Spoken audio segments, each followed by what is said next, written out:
నమస్కారం. సుఖీభవకు స్వాగతం. గుండెకు బైపాస్ అంటే మేజర్ సర్జరీ.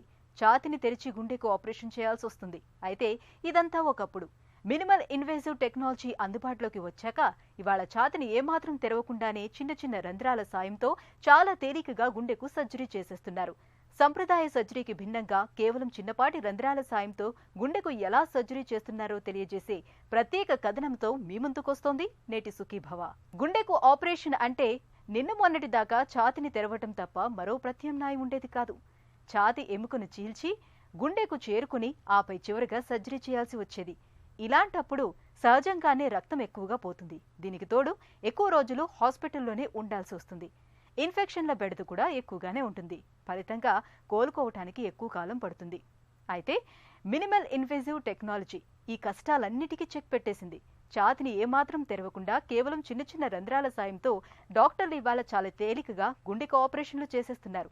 ఇటు డాక్టర్లకు అటు పేషెంట్లకు ఎంతగానో ఉపయుక్తంగా ఉంటున్న మినిమల్ ఇన్వేజివ్ కార్డియాక్ సర్జరీల గురించిన పూర్తి వివరాల్ని ఇప్పుడు తెలుసుకుందాం.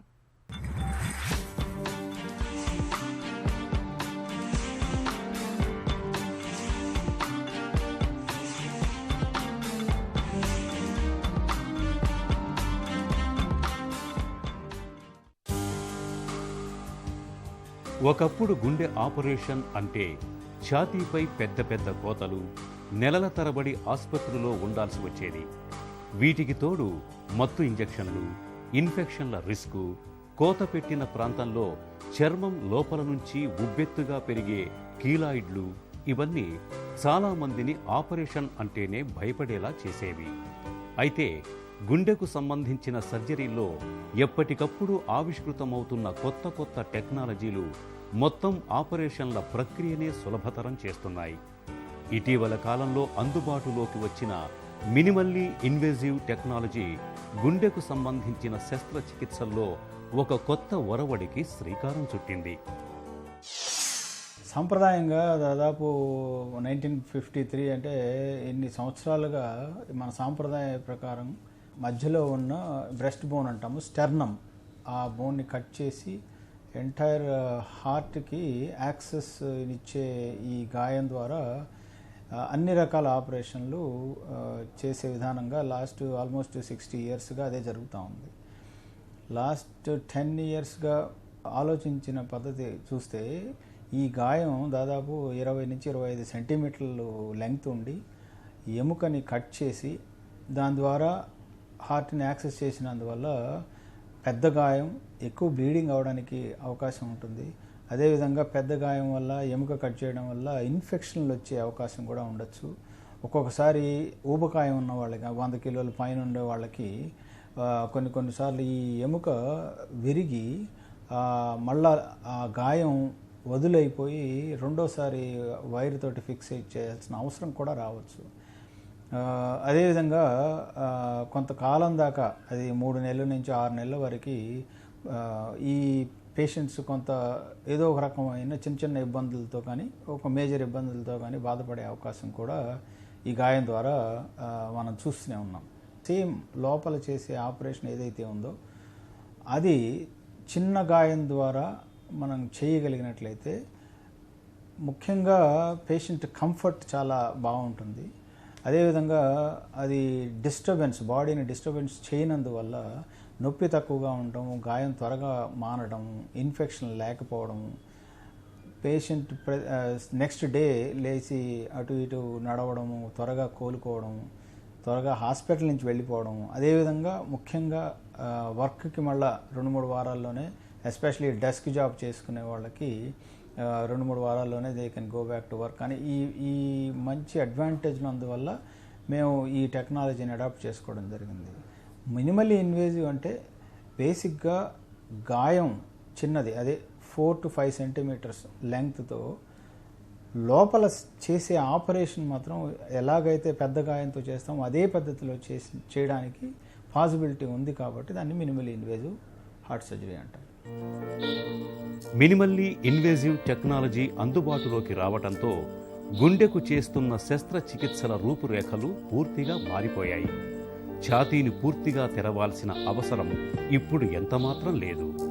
పక్కటెముకల్ని వేరు చేయకుండానే కేవలం శరీరంపై చిన్నపాటి రంధ్రాల్ని చేయటం ద్వారా సర్జరీలను పూర్తి చేయవచ్చు. చర్మంపై మందంగా చూడటానికి ఎబ్బెట్టుగా కనిపించే కీలాయిడ్స్ రిస్క్ ఈ మినిమల్లీ ఇన్వేజివ్ సర్జరీలో ఎంతమాత్రం ఉండదు. ఇన్ఫెక్షన్ల రిస్క్ బాగా తక్కువగా ఉంటుంది. పేషెంట్లు కూడా వేగంగా కోలుకునే అవకాశాలు ఎక్కువగా ఉంటాయి. ఫస్ట్ ఆఫ్ ఆల్ మన అందరికీ అర్థం కావాల్సింది ఏంటంటే ఆపరేషను చిన్న గాయం ద్వారానే మాత్రమే చేస్తున్నాం. లోపల చేసే ఆపరేషన్ ఎగ్జాక్ట్లీ సేమ్. బైపాస్ చేసిన వాల్వ్ అంటే కవాటాల రిపేర్ చేసిన, దాన్ని మార్చి కొత్త కవాటాలు పెట్టిన, అదేవిధంగా కొన్ని రంధ్రాలు ఈ మినిమల్లీ ఇన్వేజివ్ ద్వారా క్లోజ్ చేసిన, అన్ని రకాల ఆపరేషన్లు పెద్ద గాయంతో ఎట్లయితే చేస్తామో ఈ చిన్న గాయం ద్వారా చేయడం వల్ల అడ్వాంటేజెస్ ఇంతకుముందు చెప్పినట్టుగా రికవరీ అది ఎంత ఫాస్ట్గా ఉంటుంది. ముఖ్యమైన మార్పులు మా టెక్నిక్లో ఏమైనాయంటే విజువలైజేషన్ ఇమేజింగ్ అంటాము. చాలా హెడ్ కెమెరాస్, లైటింగ్, తర్వాత instruments, long instruments with monoshaft instruments అంటాం. అంటే అవి ఎక్కువగా ఓపెన్ అవ్వకుండా ఓన్లీ అవసరమైన దగ్గరే ఓపెన్ అయ్యే ఇన్స్ట్రుమెంట్స్. తర్వాత ఎండోస్కోపిక్ ఎక్విప్మెంట్ కొన్ని చోట్ల వాడటం ద్వారా ఈ సేఫ్గా ఈ ఆపరేషన్ని మనం చేయగలిగే ప్రక్రియతో ఇలా దాదాపు 10 ఏళ్ళుగా జరుగుతుంది. ఇది వీటి వల్ల చాలా సక్సెస్ కూడా చాలా బాగుంది. మినిమల్ ఇన్వేసివ్ సర్జరీ వలన ఉపయోగాలు ఏంటంటే ముఖ్యంగా ఏంటంటే రికవరీ, ఆపరేషన్ తర్వాత రికవరీ అన్నది చాలా స్పీడ్గా ఉంటుందండి. ఆపరేషన్ యొక్క కాంప్లికేషన్స్ అంటాం. ఫర్ ఎగ్జాంపుల్ బ్లీడింగ్ కాంప్లికేషన్స్ అనేవి ఆపరేషన్ తర్వాత కన్వెన్షనల్ పద్ధతిలో సాధారణంగా జరుగుతుంటుంది. ఆ రకంగా దానికి ఏంటంటే మనం ఎక్కువ బ్లడ్ ట్రాన్స్ఫ్యూజన్స్ కానీ ఇవ్వాల్సి వస్తుంది. ఈ మినిమల్ ఇన్వేసివ్ పద్ధతిలోకి వచ్చేటప్పటికి ఏంటంటే మనకి ట్రాన్స్ఫ్యూజన్స్ తగ్గుతుంది. అంటే బ్లీడింగ్ అయ్యే అవకాశం, ఎముక అన్నది కట్ చేయకపోవటం వల్ల బ్లీడింగ్ అయ్యే అవకాశం కొంచెం తగ్గుతుంది కాబట్టి ట్రాన్స్ఫ్యూజన్స్ తగ్గుతాయి. దాంతోపాటు ట్రాన్స్ఫ్యూజన్ రిలేటెడ్ కాంప్లికేషన్స్ కూడా తగ్గుతాయి. అండ్ ఇన్ఫెక్షన్ కూడా, ఎందుకంటే ఇది చాలా చిన్న infection. Most of the times ఏంటంటే 5 సెంటీమీటర్లు కానీ 5 సెంటీమీటర్ల కన్నా లోపలే, అంటే 2 ఇంచెస్ లోపలే ఉంటుంది కాబట్టి మనకు ఇన్ఫెక్షన్ వచ్చే ఛాన్సెస్ కూడా చాలా తక్కువగా ఉంటుంది ఈ పద్ధతిలో. అంతేకాకుండా ప్రధానంగా ఈ పెళ్ళి కానీ ఆడపిల్లలు కానీ లేదంటే ఇంకా అంటే కాస్మెటిక్గా చెప్పుకోవాలంటే వాళ్ళలో ఏంటంటే ఈ రొమాటిక్ హార్ట్ డిసీజ్ అంటాం, వాల్వ్ మార్చటం కానీ లేదంటే వాల్వ్ని రిపేర్ చేయటం కానీ ఈ పద్ధతిలో చేసేటప్పుడు కాస్మెటిక్గా చాలా బాగుంటుందండి. ఎందుకంటే మనకు సమాజంలో ఈ మనకు మిడ్ లైన్ ఇన్సిషన్ అంటే ఇప్పుడు మనం కన్వెన్షనల్గా బోన్ ఓపెన్ చేసేది ఏంటంటే అది చూసేటప్పటికి నిజంగానే మనం గుండె ఆపరేషన్ని ఎంత సక్సెస్ఫుల్గా చేసినా పేషెంట్ని సాధారణ స్థితికి తీసుకొచ్చినా సరే మనకు సమాజంలో చూడటానికి ఎలా ఉంటుందంటే ఇంకా హార్ట్ పేషెంటే, ఈవెన్ అది పేషెంట్కి ఉంటుంది, చుట్టుపక్కల వాళ్ళకి కూడా ఉంటుంది. సో ఈ పద్ధతిలోకి వచ్చేటప్పటికి ఏంటంటే ఈ ఇన్సిషన్ కూడా ఎక్కడ కనబడదు అండ్ వాళ్ళ యాక్టివిటీ కూడా నార్మల్గా ఉంటుంది కాబట్టి సో మనకు కాస్మెటిక్గా దీనివల్ల చాలా అడ్వాంటేజెస్ ఉంటాయి. సో ఈ విధంగా రికవరీ ఫాస్ట్గా ఉంటుంది, తొందరగా హాస్పిటల్ నుంచి డిశ్చార్జ్ ఫాస్ట్గా ఉంటుంది, హాస్పిటల్ బెడ్ మీద నుంచి కూడా గెటప్ అంటే తొందరగా లేచే అవకాశం కూడా ఎక్కువ ఉంటుంది. ఈ తక్కువ కోత అంటే మనకు మినిమల్ ఇన్వేసివ్ కంప్లీట్గా ఈ విధానం వచ్చే ముందు ఏంటంటే ఈ బోన్ని కంప్లీట్గా తెరవకుండా కొన్ని ఆపరేషన్లకి, సపోజ్ మనం అయార్టిక్ వాల్వ్ రిప్లేస్మెంట్ అంటాం. అయార్టిక్ వాల్వ్ రిప్లేస్మెంట్కి ఏంటంటే ఈ ఛాతీ బోన్నే కంప్లీట్గా తెరవకుండా మనం పార్షియల్గా ఓన్లీ అప్పర్ పార్ట్లోనే స్ప్లిట్ చేయటం. కొన్ని ఆపరేషన్లు మైటల్ వాల్వ్ రిప్లేస్మెంట్ అని లేదంటే ఏట్రియల్ సెప్టల్ డిఫెక్ట్ క్లోజర్కి వచ్చేటప్పటికి లోవర్ పార్ట్ అంటాం, అంటే ఈ ఛాతీ బోన్లో ఉన్న కింద భాగాన్ని మాత్రమే సపరేట్ చేసి ఆ పద్ధతిలో చేయటం అనేది తక్కువ కోతతో చేసే విధానాలు వచ్చాయి. బట్ ఏదైనా సరే వీటిలో ఎంతో కొంతవరకు ఎముక అన్నది కట్ చేయాల్సిన పరిస్థితి వస్తుంది. కానీ మినిమల్ ఇన్వేసివ్ సర్జరీకి వచ్చేటప్పటికి ఏంటంటే కంప్లీట్గా మనం ఎముక అనేది ఎక్కడ కట్ చేయం. కాకపోతే ఏంటంటే దీనికి కూడా కొన్ని పరిమితులు ఉన్నాయి. బట్ ఎముక కట్ చేయకుండానే మనం 4 నుంచి 5 సెంటీమీటర్లు అంటే 2 ఇంచుల లోపల 2.5 ఇంచుల లోపల ఘాటుతోనే మనం ఆపరేషన్స్ అన్నీ ఎడం వైపు నుంచి కానీ కుడి వైపు నుంచి కానీ, సపోజ్ ఒక్కొక్క ఆపరేషన్కి ఒక్కొక్క రకంగా ఉంటుంది. సపోజ్ బైపాస్ ఆపరేషన్ చేసేటప్పుడు ఎక్కువ లైన్ చేస్తామంటే ఎడం వైపు నుంచి ఛాతీ ఎముకల మధ్యలో నుంచి గుండెకి రీచ్ అవ్వడం జరుగుతుంది. అదే కవాటాల మార్పిడి అంటే అయార్టిక్ వాల్వ్ కానీ మైటల్ వాల్వ్ కానీ లేదంటే కంజెనిటల్ పుట్టుకతో ఉండే ఏట్రియల్ సెప్టల్ డిఫెక్ట్స్ కానీ వాటిని కుడివైపు నుంచి మనం ఛాతీ ఎముకల మధ్యలో నుంచి ఈ ఆపరేషన్ చేయడం అనేది జరుగుతూ ఉంటుంది.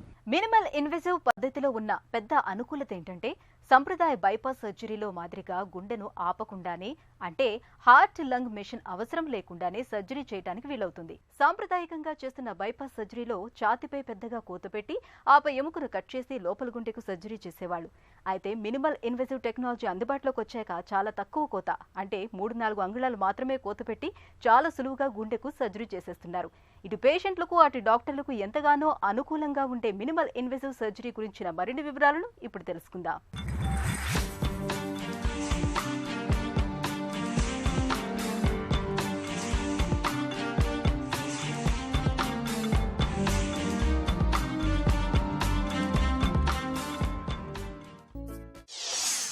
మనం అన్ని రకాల హార్ట్ సర్జరీస్కి ఈ మినిమల్ ఇన్వేజివ్ టెక్నాలజీని వాడుతున్నాం. ముఖ్యంగా హార్ట్ బైపాస్ ఆపరేషన్స్కి, పర్టికులర్గా లెఫ్ట్ సైడ్ బ్లాక్లు ఉండే ఆర్టరీస్కి, తర్వాత ఏ వాల్వ్ అయినా అది అయోటిక్ వాల్వ్ కానీ మైట్రల్ వాల్వ్ కానీ అన్ని రకాల కవాటాలని దీని ద్వారా యాక్సెస్ చేయొచ్చు.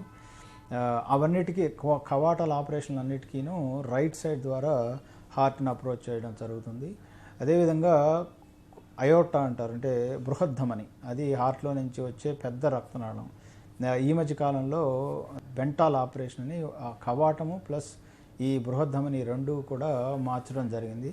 దాదాపు 10 ఆపరేషన్లు ఈ మధ్యకాలంలోనే చేశాము అది. సో అది కాకుండా రంధ్రాలు, కొన్ని రకాల రంధ్రాలు, కుడిపక్క పై గదికి మధ్య ఉండే రకరకాల రంధ్రాలు, అదేవిధంగా కుడిపక్క ట్రైకస్పిడ్ వాల్వ్ అంటారు, అది మార్చే పద్ధతి, ఇవన్నీ కూడా ఈ మినిమల్ ఇన్వేజివ్ ద్వారా చేయొచ్చు. గుండెకు సంబంధించినంత వరకు దాదాపు 90% సమస్యల్ని మినిమల్లీ ఇన్వేజివ్ సర్జరీలతో సరిచేయచ్చు. ప్రధానంగా బైపాస్ సర్జరీ, వాల్వ్ రీప్లేస్మెంట్, గుండె పైగదుల్లో రంధ్రాలకు మినిమల్లీ ఇన్వేజివ్ సర్జరీలు బాగా ఉపయుక్తంగా ఉంటున్నాయి. అయితే పెరికార్డెక్టమీ వంటి సమస్యలకు, వాల్వ్ సమస్యలకు కలిసికట్టుగా ఆపరేషన్లు చేయాల్సి వచ్చినప్పుడు మినిమల్లీ ఇన్వేజివ్ సర్జరీలు చేయటానికి వీలుపడదు. అన్ని రకాల పేషెంట్స్ మినిమల్ ఇన్వేజివ్కి సూట్ అవ్వరు. అదేవిధంగా అన్ని రకాల సర్జన్స్కి కూడా ఒక్కొక్కసారి ఇది సూట్ అవ్వకపోవచ్చు. టీమ్ని బట్టి, వాళ్ళ ఎక్స్పీరియన్స్ని బట్టి, వాళ్ళ కాన్ఫిడెన్స్ని బట్టి సర్జికల్ టీమ్స్ ఈ ఆపరేషన్ చేయడం సహజంగా ఉంటుంది. అదేవిధంగా పేషెంట్స్కి హార్ట్ పంపింగ్ బాగలేక, లేకపోతే కాంప్లికేషన్స్ అంతకు ముందే ఉండి తర్వాత రెండోసారి మూడోసారి ఆపరేషన్లు అవసరమైనప్పుడు ఇది కష్టం అవుతుంది. బట్ కొన్ని సందర్భాల్లో మేము సెకండ్ టైం ఆపరేషన్ చేసిన ఆపరేషన్లు కూడా మినిమల్లీ ఇన్వేజివ్ ద్వారా చేయడం జరిగింది.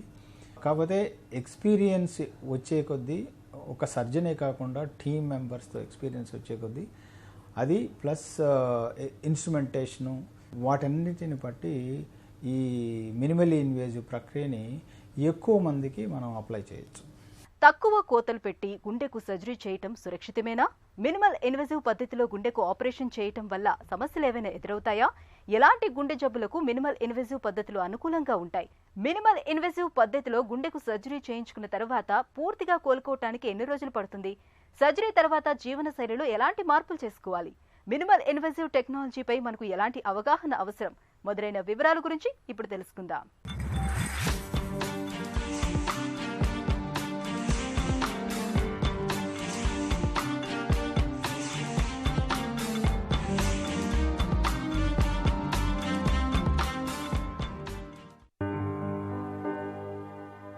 మన దేశంలో దాదాపు 32,000 మంది చిన్నారులు పుట్టుకతోనే గుండె జబ్బులతో పుడుతున్నారని అంచనాలు స్పష్టం చేస్తున్నాయి.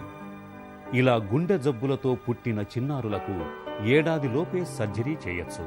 అలాగే తల్లి గర్భంలో ఉండగానే కూడా పిల్లల్లో గుండె లోపాలను పసిగట్టి వారు పుట్టిన తర్వాత సర్జరీలతో వాటిని సరిచేయవచ్చు. అయితే వచ్చిన చిక్కేమిటంటే, ఇంత చిన్న వయసులో పెద్ద కోతల ద్వారా ఆపరేషన్లు చేయటం అన్నదే బాధాకరంగా ఉండేది. అయితే మినిమల్లీ ఇన్వేజివ్ సర్జరీలు అందుబాటులోకి వచ్చాక ఇప్పుడు గుండెకు సంబంధించి అనేక సమస్యలకు భారీ కోతలు, కుట్లు లేకుండా సులభంగా సర్జరీలు చేయగలుగుతున్నారు. కాంప్లికేషన్లు అయితే మినిమల్ ఇన్వేజివ్ ద్వారా అడిషనల్గా వచ్చే కాంప్లికేషన్స్ ఏమి ఉండవు. ఏదైతే మన పెద్ద గాయంతో చేసే ఆపరేషన్ ఉంటారో వాటిల్లో వచ్చే కాంప్లికేషన్స్లే ఈ చిన్న గాయంతో కూడా రావచ్చు. ఇన్ఫ్యాక్ట్ ఈ గాయంతో చేసే కాంప్లికేషన్స్ తక్కువ ఉంటాయి. కానీ ఇప్పుడు ఇందాక చెప్పినట్టుగా కొన్ని ఇప్పుడు బైపాస్ ఆపరేషన్ అవసరం అయినప్పుడు multiple blockages, especially left side వెనకాల ఉండే బ్లడ్ వెసల్స్ కొన్నిసార్లు యాక్సెస్ చేయడం ఇబ్బంది అవుతుంది. అదేవిధంగా రైట్ సైడ్ బ్రాంచ్లను కూడా ఒక్కొక్కసారి డిఫికల్ట్ అవుతుంది యాక్సెస్ చేయడం. సో దాని మీద ఎక్స్పీరియన్స్ వచ్చే కొద్దీ 2, 3, 4 గ్రాఫ్ట్లు చేసిన పేషెంట్స్ కూడా ఉన్నారు. బట్ బల్కీ హార్ట్లు, తర్వాత డిఫ్యూజ్ డిసీజ్ అంటే మల్టిపుల్ బ్లాకేజెస్ ఉన్న వాళ్ళకి ప్రస్తుతానికైతే మేము ఇది అప్లై చేయట్లేదు. అదేవిధంగా వాల్వ్స్ మల్టిపుల్ కవాటాల్లో ప్రాబ్లమ్స్ ఉన్న వాళ్ళకి, హార్ట్ పంపింగ్ వీక్గా ఉండి ఈ కాంబినేషన్లో, మూడోది కవాటాలు బైపాస్లు 2 కలిపి చేయాల్సి వచ్చినప్పుడు అది కూడా దీని ద్వారా చేయడం అనేది కష్టం అవుతుంది. గుండె జబ్బుల విషయంలో ఓపెన్ హార్ట్ సర్జరీ లాంటి వాటి అవసరం లేకుండా సన్నని కోతల ద్వారా మైక్రోస్కోప్ ద్వారా వీక్షిస్తూ ఆపరేషన్లను దిగ్విజయంగా చేస్తున్నారు. అయితే కేవలం చిన్నపాటి రంధ్రాల సాయంతో చేసే ఈ మినిమల్లీ ఇన్వేజివ్ సర్జరీలతో దుష్ఫలితాలు ఏవైనా ఉంటాయా అనే సందేహం చాలా మందికి ఉంటుంది. నిజానికి ఏ ఆపరేషన్లో అయినా రకరకాల సమస్యలు వచ్చే రిస్కు 2% వరకు ఉంటుంది. మినిమల్లీ ఇన్వేజివ్ సర్జరీలో కూడా ఈ రిస్క్ ఉంటుంది. అయితే సంప్రదాయ శస్త్రచికిత్సలతో పోలిస్తే మినిమల్లీ ఇన్వేజివ్ సర్జరీతో పేషెంట్లకు అనుకూలతలు బాగా ఎక్కువగా ఉంటాయి. ఫస్ట్ సర్జికల్ ఎక్స్పీరియన్స్ అనేది చాలా ఇంపార్టెంట్. ఎందుకంటే ఇది మన స్కిల్, దాని మీద ఉండే కంట్రోల్ కానీ, తర్వాత నాలెడ్జ్తో పాటు సైన్స్ తెలియాలి, సర్జికల్ సైన్స్ అనేది తెలియాలి. అదేవిధంగా సర్జికల్ స్కిల్ మీద, తర్వాత సర్జన్ కాన్ఫిడెన్స్ మీద చాలా ఆధారపడి ఉంటుంది.